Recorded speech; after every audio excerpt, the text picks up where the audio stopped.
नमस्कार। Sanskrit online classes में आप सभी का स्वागत है।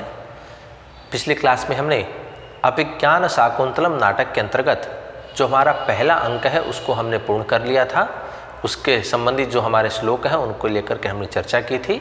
आज हम उसी क्रम को आगे बढ़ाते हुए अगला जो हमारा अंक है, दूसरा अंक, उसको हम आज प्रारंभ करेंगे। उससे संबंधित जो हमारे श्लोक हैं, पद्य हैं, उनको लेकर के हम चर्चा करेंगे। तो आइए शुरू करते हैं। दूसरे अंक का जो हमारा पहला जो पद्य है, श्लोक है, वो कुछ इस प्रकार से है कि कामम प्रिया न सुलभा मनस्तु तद भाव दर्शनाश्वासी अकृतार्थे अपि मनसी जे रतिम उभय प्रार्थना कुरुते। अब यहाँ जो दुष्यंत है वह कहता है कि कामम प्रिया न सुलभा, अर्थात भले ही वह जो प्रिया अर्थात शकुंतला है वह मेरे लिए सुलभ नहीं है, अर्थात आसानी से उसे प्राप्त नहीं किया जा सकता। भले ही उस शकुंतला को आसानी से प्राप्त नहीं किया जा सकता है, अर्थात जब तक कण्व ऋषि जो है वो आज्ञा नहीं दे दे तब तक वह जो शकुंतला है उसे प्राप्त नहीं किया जा सकता। तो यहाँ दुष्यंत जो है वो कहते हैं कि भले ही यह प्रिया अर्थात शकुंतला सुलभ न हो, तू मनः तद भाव दर्शनाश्वासी, किंतु मेरा जो मन है उसके भावों को देखने से आश्वस्त है। उसके जो हाव भाव है उसको देखने से मेरा जो मन है वह आश्वस्त हो गया है। मन सीजे अकृतार्थे अपि, अर्थात कामदेव के सफल न होने पर भी, अर्थात कामदेव जो होता है वह उसका कार्य होता है, दो जो युगल होते हैं जो आपस में प्रेम करते हैं उनको आपस में मिलाने का जो कार्य होता है वह कामदेव का होता है। तो यहाँ राजा दुष्यंत जो है वो कहते हैं कि कामदेव के सफल न होने पर भी उभय प्रार्थना रतिम कुरुते, दोनों के परस्पर मिलने की जो अभिलाषा है वह परस्पर अर्थात आपस में अनुराग को उत्पन्न करती ही है।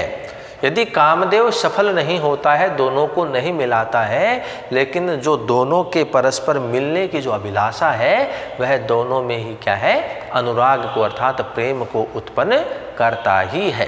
तो यहाँ राजा दुष्यंत है उसके कहने का तात्पर्य यह है कि जो बहुत अधिक प्रयत्न साध्य वस्तु की अप्राप्ति से निराश हुए भी और संयोग सुख से वंचित हुए भी नायक नायिका का जो आपसी प्रेम है वो दोनों के मन में आनंद को उत्पन्न करता है।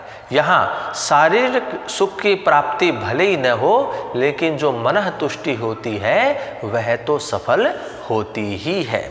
तो यहाँ पर राजा दुष्यंत जो है वो शकुंतला को लेकर के कहना चाहता है कि भले ही यह प्रिया शकुंतला सुलभ न हो, आसानी से प्राप्त न की जा सकी हो, लेकिन इस शकुंतला के हाव भाव को देख करके मेरा जो मन है वह आश्वस्त हो गया है। भले ही कामदेव अपने कार्य में सफल न हो, लेकिन दोनों के परस्पर मिलने की जो अभिलाषा है वो परस्पर अनुराग को उत्पन्न करती ही है। तो इसी का वर्णन इस पद्य में महाकवि कालिदास के द्वारा किया गया है। अगला पद्य देखिए। स्निग्धम विक्षितम मेन्यतो अपि नयने यत प्रेरयन्तया तया जातम यच्च नितम भोयोर्गुरतया मंदम विलासादिव मागा इत्ते उपरुद्धया यद्यपि सा सासूय मुक्ता सखी सर्वम तत्किल मत परायण महो कामी स्वताम पश्यति। अब यहाँ पर महाकवि कालिदास जो है वह राजा दुष्यंत के द्वारा जो कथन किए गए हैं वह जो शकुंतला को लेकर के अपने मन के विचारों को वह प्रकट कर रहा है, उसी का वर्णन इस पद्य में कवि ने किया है। तो यहाँ कहते हैं कि अन्यतः है अर्थात दूसरे स्थान पर या अन्य वृक्षों या लताओं को अपि नयने प्रेरयंता, अर्थात राजा दुष्यंत है वह कहता है कि दूसरी ओर अर्थात लता वृक्ष आदि पर दृष्टि को डालते हुए तया यत जो उसके द्वारा स्निग्धम विक्षितम उसके द्वारा प्रेम पूर्वक मुझे देखा गया कि दूसरे स्थान पर अर्थात लताओं या वृक्षों के ऊपर अपनी दृष्टि को डालते हुए उसके द्वारा प्रेम पूर्वक मुझे देखा गया। नितंबयोः गुरुतया विलासात इव, और नितंबों के भारीपन होने के कारण या भारी होने के कारण विलासात इव, विलास के समान अर्थात विलास पूर्वक यज्ज मंदम यातम, धीरे धीरे चला गया।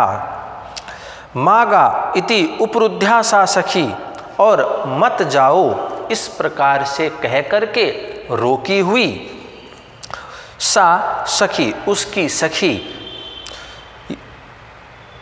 यद्यपि सासूयम उक्ता, उस सखी अर्थात प्रियंवदा को ईर्षा पूर्वक कहा गया था। तत्सर्वम मत प्रायणम किल, मुझे या यह प्रतीत होता है या ऐसा लगता है कि मुझे ही उद्देश्य करके ऐसा किया गया है। अहो अरे कामे सवताम पश्यति, कामी जन जो है वो सर्वत्र अपना भाव ही देखते हैं। तो यहाँ पर राजा दुष्यंत जो है वो शकुंतला के प्रति अत्यधिक अनुरक्त है, उसमें अनुराग रखता है, और तो वह शकुंतला को लेकर के कहता है कि अन्यतः अपि, अर्थात अन्य स्थान पर, अर्थात जो लताएं हैं, जो अन्य वृक्ष आदि हैं उन पर नयने प्रेरयंतया, अपनी दृष्टि को डालते हुए, तया यत, उसके द्वारा जो, स्निग्धम वीक्षितम, मुझे प्रेम पूर्वक देखा गया था। नितंबयोः गुरुतया विलासात इव यच्च मंदम यायतम, और नितंबों के भारी होने के कारण विलास पूर्वक धीरे धीरे चला गया था। मागा इति उपरुद्ध्या सा सखी यद्यपि सायुक्तम उक्ता, और मत जाओ इस प्रकार कह करके रोकी हुई अपनी सखी प्रेमवदा को ईर्ष्या पूर्वक कहा गया था। तत्सर्वम मत परायणम किल, ऐसा प्रतीत होता है कि मुझे लक्ष्य करके ही ऐसा हुआ है, ऐसा किया गया है।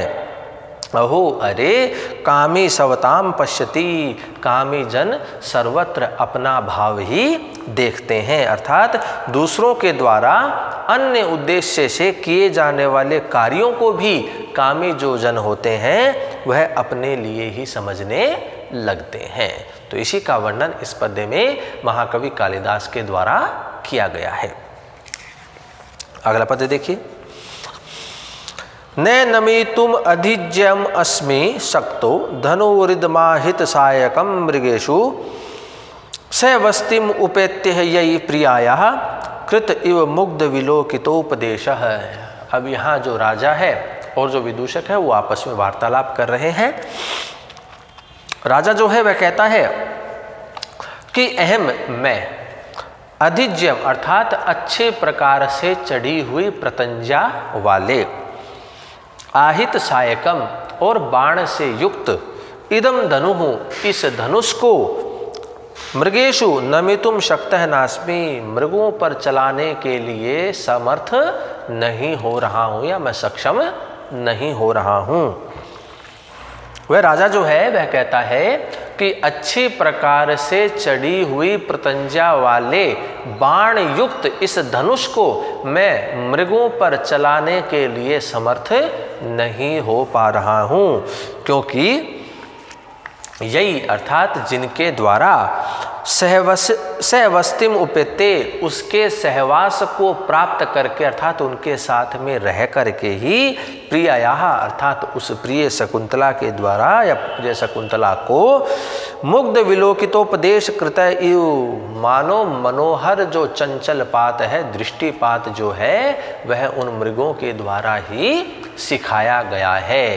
तो यहाँ पर जो शकुंतला है वह मृगों के साथ उस आश्रम में रहती है, और जो इसकी जो चंचल दृष्टिपात है इस शकुंतला की, तो ऐसा प्रतीत होता है कि मानो इन हिरणों ने ही इस शकुंतला को ऐसा चंचल दृष्टिपात सिखाया हुआ है। तो इसलिए मैं इन हिरणों पर, इन मृगों पर अपना बाण नहीं चला सकता, इनके ऊपर अच्छी तरह से चढ़ी हुई प्रतंजा वाले बाणयुक्त धनुष का प्रयोग मैं नहीं कर सकता हूँ। तो यहाँ जो राजा दुष्यंत है वह कहना चाहता है कि जो राजा दुष्यंत है वह अपने मन में विचार करता है, सोचता है कि मैं इन मृगों का या मृगों के ऊपर बाण चलाने में समर्थ नहीं हूँ, क्योंकि इन मृगों ने मेरी उस प्रिया शकुंतला को मनोहर दृष्टिपात का उपदेश दिया हुआ है या दिया है, प्रदान किया है।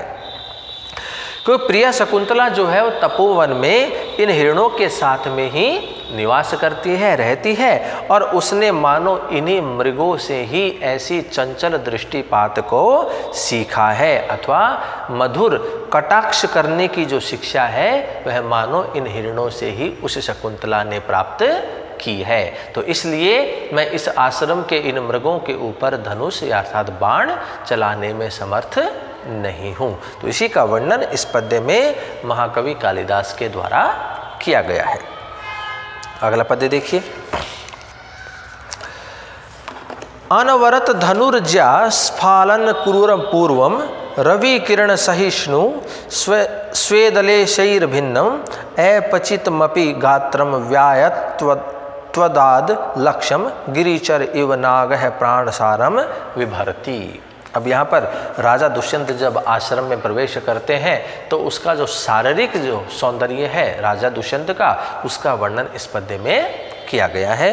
तो यहाँ कहते हैं कि गिरिचर है अर्थात पर्वत पर विचरण करने वाले, नागः इव अर्थात गज अर्थात हाथी के समान, अनवरत धनुर्जा स्फालन क्रूर पूर्वम निरंतर प्रतंजा को खींचने से जिसका पूर्व भाग जो है वो कठोर हो गया है। निरंतर प्रतंजा को खींचने से जिसका पूर्व भाग जो है वह कठोर हो गया है। रवि किरण सहिष्णु, और रवि अर्थात सूर्य की हजारों किरणों को सहन करने में समर्थ, और स्वेदले शैर भिन्नम, और पसीने के कणों से सर्वथा रहित भी, व्यायत्वात् अलक्ष्यम प्राणसारम गात्रम विभर्ति, विशालता के कारण प्रतीत न होने वाले प्राण शक्ति संपन्न शरीर को यह राजा धारण करने वाला है। तो यहाँ पर राजा जब आश्रम में प्रवेश कर रहा होता है तो उस राजा के जो शारीरिक स्थिति है, शारीरिक सौंदर्य है, उसका वर्णन करते हुए कहा गया है। जो सेनापति है वह कहता है कि पर्वतीय अर्थात पर्वत पर विचरण करने वाले गज इव या नाग इव अर्थात हाथी के समान, अनवरत धनुर्जा स्फालन क्रूर पूर्वम, निरंतर या सदैव प्रतंजा को खींचने के कारण से जिसका पूर्व भाग कठोर हो गया है, और रवि किरण सहिष्णु, और सूर्य की हजारों किरणों को सहन करने में समर्थ, स्वेदले शैर भिन्नम, और पसीने के कणों से रहित भी, अपचितमपि व्यायत्वात् अलक्ष्यम प्राणसारम गात्रम विभर्ति, विशालता के कारण प्रतीत न होने वाले प्राण शक्ति संपन्न शरीर को धारण करता है। तो यहाँ पर जो सेनापति है वह राजा के शरीर के विशेषताओं का वर्णन करते हुए कहता है कि पर्वतधारी हाथी के समान शक्तिशाली आप निरंतर धनुष की प्रतंजा को खींचने से जिस आपके शरीर का अगला जो भाग है वह कठोर हो गया है, और जो सूर्य की किरणों को सहन करने वाला है, और अर्थात धूप से व्याकुल न होने वाला, और पसीने से सर्वथा रहित रहने वाला, और अत्यधिक परिश्रम करने के कारण दुर्लभ भी जो दृढ़ और विशाल होने के कारण लक्षित नहीं होता है, ऐसे अर्थात आप कमज़ोर दिखाई नहीं देते हैं, ऐसे इस शरीर को आप धारण करने वाले हैं। तो सेनापति जो है वो राजा दुष्यंत के शारीरिक विशेषताओं का वर्णन इस पद्य में कर रहा है, और उसी का वर्णन इस पद्य में महाकवि कालिदास के द्वारा किया गया है। अगला पद्य देखिए। मेदश्छेद कृशोदरम लघु भवत्युत्थान योग्यम वपुः, सत्वानामपि लक्ष्यते विकृतिम अच्चितम भय क्रोधयोः उत्कर्षः स च धन्विनाम यदि स्वः सिद्ध्यन्ति लक्ष्ये चले मिथ्यैव वैशनम वदन्ति मृगया मे दृग विनोदः कुतः है। अब यहाँ जो सेनापति है वह राजा से जो शिकार करना है उसके संदर्भ में उसकी विशेषता का वर्णन यहाँ पर करता है कि शिकार करना कितना उचित होता है। तो इसी को लेकर के सेनापति जो है वह कहता है कि वपुः मेदश्छेदः कृशोदर है। वपु अर्थात जो शरीर है वह मेधच्छेद है अर्थात चर्बी के कम हो जाने के कारण कृशोदर है, जो कृश अर्थात कमजोर उदर वाला हो जाता है।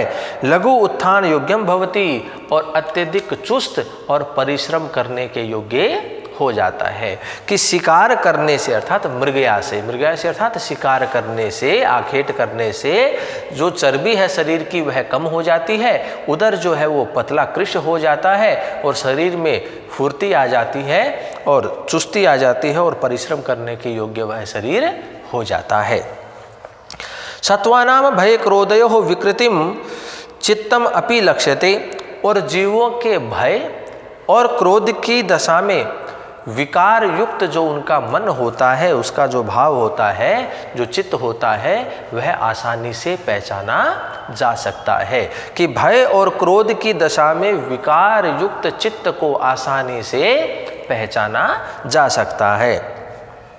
स च धन्विनाम उत्कर्ष, यह तो धनुधारी जो होते हैं उनके लिए उत्कर्ष होता है। कि यत चले लक्ष्य ईश्व है सिद्ध्यंती, कि जो उनका चंचल लक्ष्य होता है उनके ऊपर उनका जो बाण होता है वह सीधा लग जाता है, अर्थात उनका लक्ष्य के ऊपर जो बाण होता है वह सफल हो जाता है। मृगयाम मिथ्या एव वैशनम वदंती, अर्थात जो आखेट होता है, जो शिकार करना होता है, उसे व्यर्थ में ही बुरी लत कहते हैं। इद्ग विनोद है कुतः, ऐसा मनोरंजन अन्यत्र कहाँ है, अर्थात ऐसा मनोरंजन अन्यत्र नहीं होता है। तो यहाँ पर जो लोग शिकार करने को बुरा बताते हैं उनकी बात को लेकर के सेनापति जो है वो राजा से कहता है कि शिकार करने से चर्बी जो होती है शरीर की वह कम हो जाती है, उदर जो होता है वह कृश हो जाता है और शरीर में चुस्ती आ जाती है और वह शरीर परिश्रम करने के योग्य हो जाता है। और जो जीवों के भय और क्रोध से विकार युक्त जो उनका चित्त होता है, मन होता है, उसके बारे में भी आसानी से पता लगाया जा सकता है। और यह धनुर्धरों के लिए, जो धनुष को धारण करने वाले हैं, उनके लिए उत्कर्ष होता है कि उनका जो चंचल लक्ष्य होता है उस पर भी बाण जो है वो सफल हो जाता है, सटीक निशाना उनका लगता है। और फिर कहते हैं कि शिकार करने को कुछ लोग जो हैं वो व्यर्थ ही बुरी लत बताते हैं, इससे अच्छा मनोरंजन तो कुछ और हो ही नहीं सकता, अर्थात इससे अच्छा मनोरंजन अन्यत्र नहीं होता है। तो यहाँ पर जो सेनापति है वो शिकार करने के गुणों की प्रशंसा करते हुए राजा से कहता है, राजा दुष्यंत से, कि शिकार करने से शिकारी के शरीर जो स्थूल न होकर के हल्का और चुस्त हो जाता है, वह सरलता से ही उठने बैठने के योग्य हो जाता है, परिश्रम करने में वह समर्थ हो जाता है। शिकारी को शिकार करते करते वन्य जीवों की चित्तवृत्ति का भी ज्ञान उसे हो जाता है कि वह जान जाते हैं कि जीव जो है वो भय की स्थिति में है या फिर क्रोध की स्थिति में है। सबसे अधिक लाभप्रद बात तो यह होती है कि जो धनुष को धारण करने वाले हैं, जो शिकारी आदि हैं, जो वह दौड़ते दौड़ते शिकार के पीछे दौड़ते दौड़ते उछलते कूदते हुए भी अपने लक्ष्य को उस बाण से सफल बना देते हैं और चंचल लक्ष्य पर बाण जो है वो ठीक प्रकार से उनका लग जाता है। यह धनुर्धारियों के लिए एक विशेष बात ही होती है। सेनापति कहता है कि शिकार में इतने गुण हुए भी जो धनुष, जो मनु आदि ऋषि जो हैं वो शिकारी की निंदा करते हैं, लेकिन मेरी नज़र में तो ये है कि इससे अच्छा मनोरंजन तो कुछ और हो ही नहीं सकता है। तो इसी का वर्णन इस पद्य में महाकवि कालिदास के द्वारा किया गया है। अगला पद्य देखिए। गाहंताम महिषा निपाल सलीलम श्रृंगेर मुहूर्तस्ताडितम छायाबद्ध कदम्बकम मृगकुलम रोमंथ मंथम अभ्यस्यतु विश्रब्धम क्रियताम वराहपति भीमुस्ताक्षति पल्लवे विश्रामम लभतामिदम च शिथिलज्जा बंधम अस्मद धनौ। अब यहाँ पर राजा जो है वो उस विदूषक, उस सेनापति आदि की बात को सुनकर के कहता है कि इस महिषा अर्थात जो भैंसे हैं वे श्रृंगे अपने सींगों को, मुहु अर्थात बार बार, ताड़ितम अर्थात हिलाते हुए, निपान सलीलम गाहंताम अर्थात इस सरोवर के जल में चले जाएं, स्वेच्छापूर्वक अवगाहन करे। तो राजा जो है वह कहता है कि ये जो विचरण करने वाले भैंसे हैं ये अपने सींग को बार बार हिलाते हुए इस सरोवर में अपनी स्वेच्छानुसार अवगाहन करे, अर्थात इसमें चले जाएं। छायाबद्ध कदम्बकम मृगकुलम रोमंथम अभ्यस्यतु, और छाया में झुंड बना करके जो रहने वाले हिरण है, मृग है, उनके समूह है, वह जुगाली का अभ्यास करे। अर्थात जो मृग है वो झुंड बना करके एक साथ विशाल वृक्ष की छाया में बैठ करके वो आराम से क्या करे, जुगाली करे। वराहपति भी विश्रब्धम पल्लवे मुस्ताक्षति क्रियताम, और जो बड़े बड़े जंगली सूकरों के जो समूह हैं, उनके जो नायक हैं, वो छोटे छोटे तालाबों में जा करके नागर मोथा को वह प्राप्त कर लेवे। शिथिल जाबंद इदम, जिसकी प्रतंजा को शिथिल कर दिया है, ढीला कर दिया है, अस्मद धनु, ऐसा यह मेरा धनुष, विश्राम लब्धाम, विश्राम को प्राप्त करे, अर्थात यह विश्राम करे। क्योंकि राजा जो है वह शिकार करने से मना कर देता है, इस आश्रम के जीवों के ऊपर वह प्रहार करने से मना कर देता है। तो यहाँ राजा जो है वह कहता है कि जो भैंसे हैं वो अपने सींगों को बार बार हिलाते हुए इस सरोवर में स्वेच्छानुसार अवगाहन करे, और जो छाया के नीचे बैठे हुए मृगों का जो समूह है वह एक साथ बैठ करके जुगाली करे, और बड़े बड़े जंगली सूकरों के जो नायक आदि हैं वो छोटे तालाबों में जाकर के नागर मोथा को प्राप्त कर लेवे, और जिसकी प्रतंजा को ढीला कर दिया गया है, ऐसा यह मेरा धनुष आराम करे। तो इस प्रकार से वह राजा जो है वह अपने कथन को करता है। तो राजा कहता है कि हे सेनापति, इस समय आश्रम के पास में मैं स्थित हूँ, मैं इस समय आश्रम के पास में हूँ, और तुम्हारे द्वारा जो शिकार करने की जो प्रशंसा की गई है उसका मैं समर्थन इस समय नहीं कर सकता हूँ। आज मैं शिकार नहीं कर पाऊँगा। आज तो मेरी आज्ञा से ये सारे जो भैंस आदि हैं ये अपनी स्वेच्छानुसार इस सरोवरों में चले जाएं। जो छाया के नीचे बैठे जो मृग के झुंड हैं वो जुगाली करे, और बड़े बड़े जंगली सुअर छोटे तालाबों में जा कर के अपने लिए नागर मोथा को प्राप्त कर लेवे, और मैंने इस धनुष की प्रतंजा को ढीला कर दिया है, अर्थात यह जो मेरा धनुष है यह अब विश्राम करे, आराम करे। तो इस प्रकार से राजा जो है वो सेनापति को कहता है।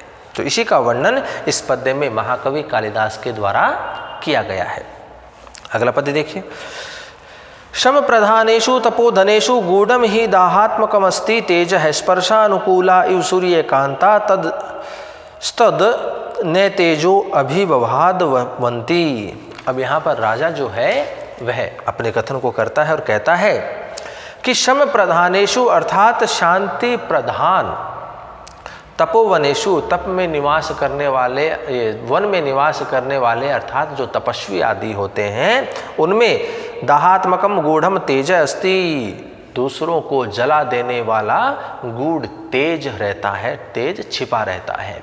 कि शांति प्रधान वनों में निवास करने वाले तपस्वियों में जला देने वाला गूढ़ तेज निवास करता है, रहता है ही। सचमुच में निश्चित रूप से ही स्पर्शानुकूला सूर्यकांता एव, स्पर्श करने के योग्य सूर्यकांत मणि के समान अन्य तेजो अभिभवाद तत्वमंती, वे तपस्वी किसी अन्य के तेज से अभिभूत होकर के अपने उस गूढ़ तेज को वह प्रकट करते हैं। तो राजा जो है वह कहता है कि जो शांति प्रधान होते हैं, जो वनों में निवास करने वाले जो तपस्वी होते हैं, उनमें जलाने वाला गूढ़ तेज छिपा रहता है और स्पर्श करने के योग्य सूर्यकांत मणि के समान ही दूसरों के तेज से अभिभूत होकर के ये तपस्वी जो हैं अपने उस गूढ़ तेज को प्रकट करते हैं। तो यहाँ पर राजा दुष्यंत जो है वो तपस्वियों के व्यक्तित्व का वर्णन कर रहे हैं और व्यक्तित्व का वर्णन करते हुए सेनापति से कहता है कि ये जो तपस्वी होते हैं ये सांसारिक मोह माया से परे रहते हैं, दूर रहते हैं, शांत चित्त वाले होते हैं, उनकी प्रकृति जो है वो इसी प्रकार से शांत होती है। फिर भी इनमें गूढ़ तेज जो है वो छिपा रहता है। उस तेज को ये मुनि लोग किसी भी व्यक्ति के द्वारा व्यर्थ में ही अपमानित किए जाने पर ही उस तेज को वे प्रकट करते हैं। भाव यह है, यहाँ कहना चाहते हैं कि जिस प्रकार से सुख से स्पर्श करने योग्य जो सूर्यकांत मणि होती है वह जैसे ही सूर्य के संपर्क में आती है तो वह शांत और स्पर्श करने योग्य सूर्यकांत मणि भी अपने तेज को उगलने लगती है, वैसे ही ये तपस्वी जो होते हैं अन्य के तेज के द्वारा अभिभूत होने पर ही अपने उस गूढ़ तेज को ये प्रकट करते हैं। तो इसी का वर्णन इस पद्य में महाकवि कालिदास के द्वारा किया गया है। अगला पद्य देखिए। सूर्योवती संभवम किल मुनेरपत्यम तदुज्झिताधिगतम अर्कस्योपरि शिथिलम च्युतमेव नवमालिका कुसुमम। अब यहाँ पर राजा जो दुष्यंत है वह कहता है कि शिथिलम अर्थात डंठल से टूट करके अलग हुए, अर्कस्य ऊपरी च्युतम अर्थात अर्क के पौधे, आक के पौधे पर गिरे हुए, नवमालिका कुसुमम इव, नवमालिका अर्थात चमेली के पुष्प के समान, ततः मुने अपत्यम, यह जो मुनि पुत्री है अर्थात यह जो शकुंतला है, किल निश्चित रूप से ही सूर्योवती संभवम, अप्सरा मेनका की यह संतति है, किंतु उज्झिताधिगतम, उस माता के द्वारा परित्याग किए जाने के पश्चात इस ऋषि कण्व के द्वारा ही इसे पाली गई है, इसे ग्रहण की गई है। जिस प्रकार से डंठल से टूट करके आक के पौधे पर गिरे हुए चमेली के पुष्प के समान, अर्थात जिस प्रकार से चमेली का जो पुष्प है वह अपनी डाल से टूट करके आक के पौधे के ऊपर आग गिरती है, जिस प्रकार से वह सुशोभित होता है वह चमेली का पुष्प, उसी प्रकार से यह जो मुनिपुत्री शकुंतला है यह निश्चित रूप से ही अप्सरा मेनका की पुत्री है और अपनी उस माता के द्वारा इसका परित्याग किए जाने के पश्चात ही कर्ण ऋषि के द्वारा अपनाई गई है। वह उस चमेली के पुष्प के समान ही यह शकुंतला भी सुशोभित हो रही है। तो यहाँ पर राजा जो है वह कहता है कि डंठल से टूटे हुए आक के पौधे पर गिरे हुए चमेली के पुष्प के समान यह मुनि पुत्री अर्थात यह शकुंतला निश्चय ही अप्सरा मेनका की संतति है तथा माता के द्वारा त्याग किए जाने पर ही ऋषि कण्व के द्वारा ग्रहण की गई है या इसे प्राप्त हुई है। तो यहाँ पर राजा दुष्यंत जो है विदूषक को शकुंतला के विषय में जो वस्तु स्थिति है उसका बोध कराते हुए कहता है कि शकुंतला ऋषि की पुत्री अर्थात ऋषि से उत्पन्न नहीं है, यह जो है यह शकुंतला अप्सरा मेनका की संतान है, पुत्री है। जैसे किसी डंठल से टूट करके नवमल्लिका अर्थात जो चमेली का जो पुष्प है वह आक के पौधे पर आकर के गिर जाती है, उसी प्रकार से यह मेनका की पुत्री जो है शकुंतला मेनका से उत्पन्न होने के पश्चात ऋषि कण्व के द्वारा अपनाई गई है। तो इसी का वर्णन इस पद्य में महाकवि कालिदास के द्वारा किया गया है। अगला पद्य देखिए। चित्रे निवेश्ये परिकल्पित सत्व योगा रूपोच्चयेन मनसा विधिना कृतानु स्त्री रत्न सृष्टिर प्रातिभाति सा में धातुर्विभुत्व मनुचिंत्य वपुष्य तस्याः। अब यहाँ जो राजा है वह कहता है कि धातु विभुत्वम अर्थात विधाता जो ईश्वर है, विधाता के सृष्टि सामर्थ्य एवं तस्या वपुच अनुचिंत्य और उस शकुंतला के शरीर पर पुनः विचार करके में सा विधिना चित्रे वह शकुंतला मुझे विधिना चित्रे निवेश्ये विधाता के द्वारा चित्र फलक पर रख करके परिकल्पित सत्व योगा और उसमें प्राणों का संचार करके रूपोच्चयन कृतः अर्थात मानो मनोयोग पूर्वक सौंदर्य समूह से रची हुई अपरा स्त्री रत्न सृष्टि प्रतिभाति विलक्षण स्त्री रत्न की रचना प्रतीत होती है।